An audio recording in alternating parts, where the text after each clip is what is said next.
Hello, thank you for having me and joining me on this brief talk. I'll be doing a review of all the top three headlines that happened in Africa this week. First, we're talking about the coup d'etat in Niger Republic, as well as Mali removing French as its official language. Then we'll also look at the Dangote refinery and Dangote employing about 11,000 Indian workers in its refinery. Then finally it would be the Russia Africa Russia summit that is currently ongoing.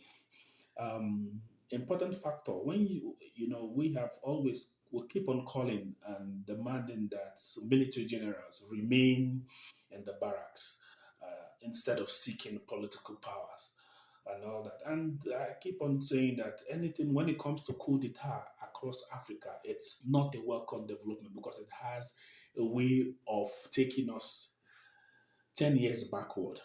So it is very important that leadership of nations should be left in the hands of those who have decided to get themselves into leadership and not from our men from the barracks. We appreciate their effort. We appreciate what they do from the barracks. We appreciate the protection they give to the continent. They give to us generally.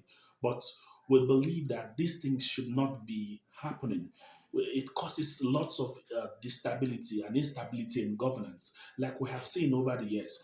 And unfortunately, we are having another coup d'etat in Niger Republic, which actually marked the ousting of President Mohamed Bazoum. And it's sad event. It's a sad situation. It's a sad situation. Personally, we condemn in strong terms. We condemn the coup d'etat. It's not what Africa needs at this point. Enough of the coup d'etat, enough of the instability in governance. Now, we understand that most of our democratic elected presidents have really been a disappointment, a huge disappointment, no doubt. But is coup d'etat the way to go? Is it what will stabilize the nation? In my own view, in my own opinion, coup d'etat is not the way to go. It is not what we should rely on. There are other ways of demanding legitimacy, demanding for good governance within the nation, which also includes protests, which also includes public demonstrations. But coup d'etat, destabilizing the government of the day, it's not actually the way to go. So we condemn strongly what is happening in the Niger Republic and the unlawful takeover of power by the coupists in Niger Republic. Now over to the issue in Mali. Now it is no longer news that Mali had passed a new passed a new constitution through the referendum, and in the new constitution, the French language is no longer the official language of Mali. Now, for some of us, this is a welcome development, and we commend that particular action by the Malian interim president, Assimi Goita. Yeah, Goita may be a military leader, which for us would still hold the view, and I still stand to say that military coup or military leadership in any part of Africa, it's unacceptable. But beyond looking at the fact that Goita is a military leader, let us also look at some of the approaches and actions he has also taken, which for me and for those of us who want Africa to be truly free and truly independent, we think it's actually a patriotic move. Yes, it's a patriotic move to completely liberate Mali and to completely liberate Africans from the hands of France, because France has been pernicious in their attitude and in their actions towards its former colonies.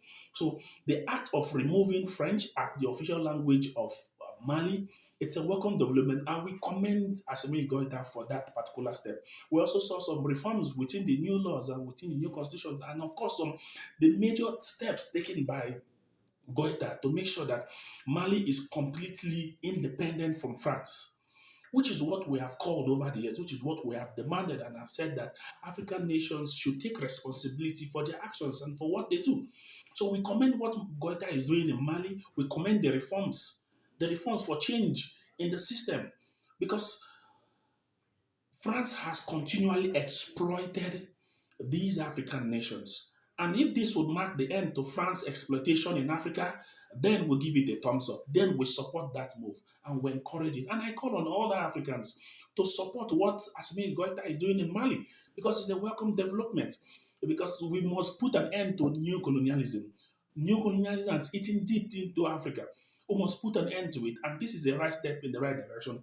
And we consistently commend him for that particular action. Of course, we have also seen that sometime last year he instructed that the French troops in Mali should leave, and the French troops left sometime in August 2022, which was a good thing. We also saw a situation where NGOs, French-owned NGOs, as well as the French television, the French radio, were all suspended within suspended of their operation in Mali. The ambassador was also sent packing, a good one, because the exploitation of the French people is too much. Let us call a spade a spade. And France has consistently caused instability in most of its former colonies. So, if this is the means of truly giving Malians independence from the hands of France, then it's a welcome development and we commend it. It's a very much welcome development and we commend that this particular development. Now, on the issue of Dangote refinery. Of course, the news has been floating in the air of Dangote refinery employing about 11,000 Indian workers. And I get to ask this question. Dangote refinery is employing 11,000 Indian workers to work for it. And Dangote refinery was supposed to be a thing of hope to Africans. Most Africans had hoped and believed that the advent of Dangote refinery will create employment for the average African youth. But from what we are seeing, that is not going to be the case. As we are seeing Dangote refinery trying to employ about 11,000 Indian workers. What happened to our people? And let's not forget, in Dangote refinery alone, the Nigerian government has over $2.7 billion invested into this refinery. As long as other investment that was actually made in this refinery.